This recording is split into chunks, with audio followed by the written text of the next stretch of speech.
Maya, may pera ka ba dyan? May babayaran na ako sa labas. Pa, di ba sabi ni Mama, pang school project ko na lang yun? Ruel, hayaan mo na nga ang bata at hindi pa nga siya nakakabayad sa science contribution. Ano? Ako pa ang masama ngayon? Sa dami ng problema natin, ako pang may kasalanan? Pa, huwag ka na po sumigaw. Kaya ko pa mag-sakripisyo ang project, basta huwag lang po tayong mag-away. Pero anak, para sa pag-aaral mo yun, wala na akong lalagayin sa mga kapitbahay natin. Wala na akong maiibigay. Okay lang, may ipon pa naman po ako. Sige anak. Sige po ma.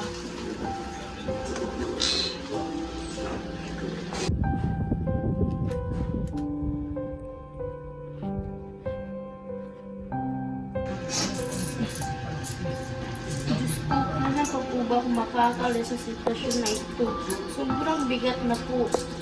Halos araw-araw kong pasan ang pamilya ko.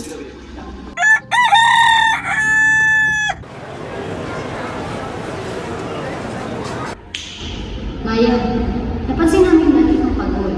Minsan absent, minsan hindi nagsasalita sa klase. May problema ba sa bahay?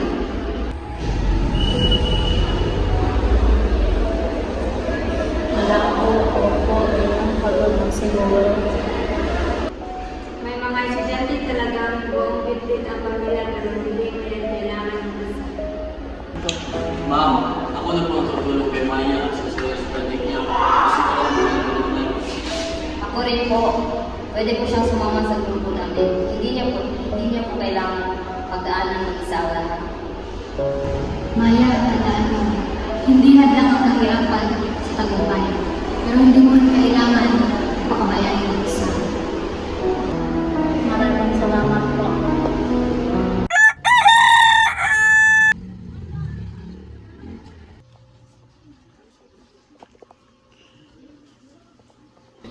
Uy, ate. Alam mo dong, hindi ko alam kung sa'yo pa ba yung mga anak ko sa sitwasyon namin ngayon. Baka kailangan ko na maghanap ng trabaho na profesional. Sa paraang hindi ko na sila makikita na malungkot ang kanilang mga mukha ng mga anak ko.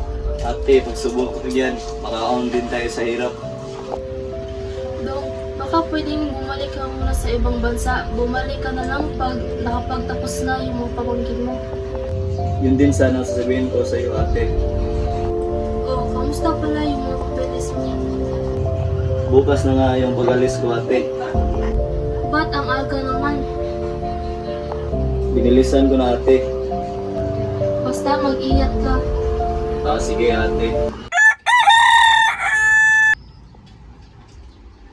Paalam mga pamangkin. Paalam nito.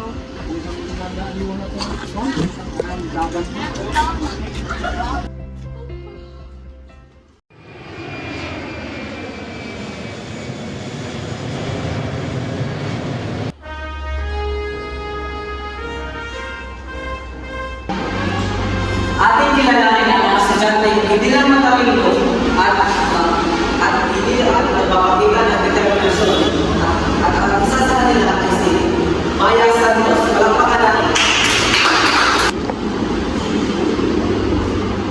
Parang ulan ko, nalalaman araw-araw, hindi lang sa isang pagkakas sa ilan. Sa mga ulan ng mismo ko, mga ulan ay kailan. Nagkakaroon na ako kumalahalan sa lahat ko ng tuturo sa akin, pero ko kung bakit nakasal ko naging pag-aaral. Maraming salamat, Maya Santos.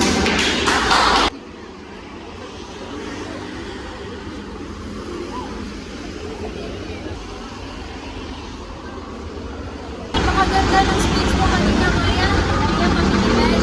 Si Ma'am Celeste, ikaw ang inspirasyon namin. Hindi na ako, tayong lahat tayong may laban. Pero mas magaan kung may kasama.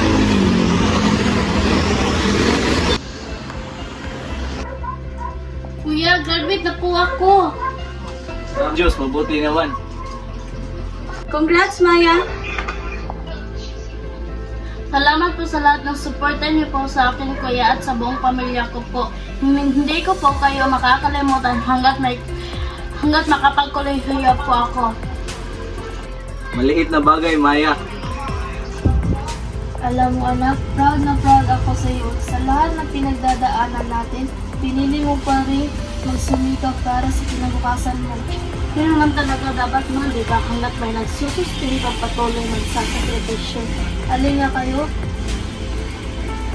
Mahal na mahal ko kayo mga anak. Mahal na mahal ka po rin namin, ma.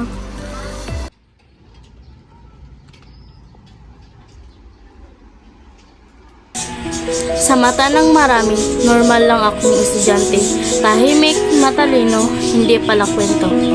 Pero sa likod ng bawat ngiti ko, may mga gabing walang ilaw, walang hapunan at walang kasiguraduhan. Hindi ko pinipili ang mundong kinabibilangan ko nga. Pero pinipili kong hindi mawala na pag-asa. Kasi naniniwala akong bawat pasad may posibilidad na gumaan. Basta may kaagapay.